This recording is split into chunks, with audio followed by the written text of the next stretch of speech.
Nowadays love. ரொம்ப care பண்ணா toxic, ஓவரா ப்ரொடெக்ட் பண்ணா கண்ட்ரோலர். ஒரு நிமிஷம்.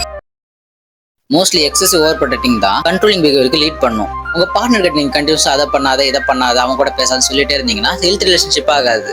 இன்ஸ்டேட் உங்க 2 பேருக்கு நல்ல டிஸ்டன்ஸ் தான் ஃபார்ம் ஆகும். நீங்க உங்களுக்கு பார்ட்னர் பாடி கார்டு இல்ல, அவங்களுக்கு வர ப்ராப்ளம் பாதுகாக்கிறது உங்க ஜாப் இல்ல. பிகாஸ் ஒரு மனுஷனுக்கு ஹாப்பினஸ் எவ்வளவு முக்கியமோ அதோட ரொம்ப முக்கியமானது ப்ராப்ளம்ஸ். பிகாஸ் ப்ராப்ளம்ஸ் தான் நம்மள ஷேப் பண்ணும், ஸ்ட்ராங் ஆகும், கான்ஃபிடன்ஸா மாத்தும். நீங்க அவங்கள ப்ராப்ளத்தை ஃபேஸ் பண்ண விடாம ப்ரொடெக்ட் பண்ணிட்டே இருந்தீங்கன்னா அவங்க எப்படி ஸ்ட்ராங் ஆவாங்க, கான்ஃபிடன்ட் ஆவாங்க. இது எப்படி இருக்குன்னா, நீ வண்டி ஓட்டினா ஆக்சிடென்ட் ஆகும், சோ நீ நடந்து வா அந்த மாதிரி சொல்ற மாதிரி இருக்கு. ஆக்சிடென்ட் ஆகாதெல்லாம் சொல்ல முடியாது, பட் அதுக்கு பயந்து டிரைவிங் கத்துக்கவே இல்லைன்னா அவங்க கடைசியோட ஃபேஸ் பண்ணவே மாட்டாங்க. அதுக்குன்னு உங்க பார்ட்னர் பேட் டிசிஷன் எடுக்க போறாங்கன்னா நீங்க ஒன்னும் பண்ணாதீங்க நான் சொல்ல வரல. உங்களால முடிஞ்ச மேக்ஸிமம் திங் அவங்களை கைட் பண்றது, உங்களுக்கு அட்வைஸ் தர்றது. அதே மாதிரி அவங்க டிசிஷன் எடுக்கிறாங்கன்னா டிசிஷனை ரெஸ்பெக்ட் பண்ணி அவங்க கூட நில்லுங்க சப்போர்ட்டா. அதை விட்டுட்டு யாருக்கிட்ட நீ அங்க போன, யாரும் இதெல்லாம் பண்ண சொன்னா இந்த மாதிரி கேட்டீங்கன்னா அது ரிலேஷன்ஷிப்பா மாறாது, இன்ட்ரோகிரேஷனா தான் மாறும்.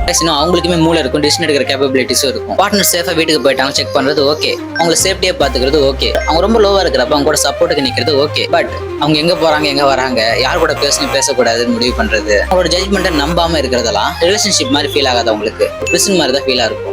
உங்க பார்ட்னர் அதை பண்ணாத இதை பண்ணாதுன்னு குழந்தை மாதிரி ட்ரீட் பண்ணிட்டே இருந்தா நீங்க எப்படி ஃபீல் பண்ணுவீங்க? ப்ரோ நீ என்னதான் சொன்னாலும் நான் இப்படி பண்ணாதான் அவங்க என் கூட கடைசி வரைக்கும் இருப்பாங்க, நான் லவ் பண்ணாவும் நீங்க நினைச்சீங்கன்னா கடைசி வரைக்கும் உங்க கூட இருப்பாங்க. பட் ஃபர்ஸ்ட் இந்த லவ் இப்போ உங்களுக்கு கிடையாதுன்னு யோசிச்சு பாருங்க. Guys everybody deserves to fall. Because கீழே விழுந்தா மட்டும்தான் உனக்கு ஏந்திருக்குன்னு ஒரு எண்ணமே வரும். நீங்க அவங்களை ப்ரொடெக்ட் பண்ணணும்னு நினைச்சு செய்யற ஒரு விஷயமும் அவங்களை ப்ரொடெக்ட் பண்ணல, உங்களை ஹர்ட் தான் பண்ணிட்டு இருக்கு.